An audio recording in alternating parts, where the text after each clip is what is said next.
পূর্ণবার রায় পাওয়ানোর পর মহামান্য ডিজি সাহেব যাইয়া আমাদের বিরুদ্ধে রায়ের বিরুদ্ধে আপিল করে সেই আপিলেও আমরা আবার পূর্ণ রায় পাই।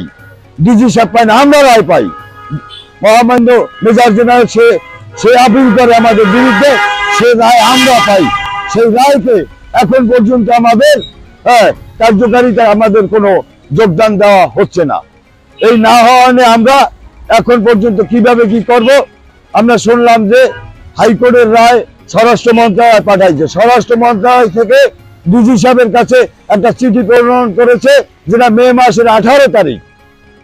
মে মাসের 18 তারিখ ডিজি সাহেবের কাছে একটা চিঠি প্রেরণ করেছে।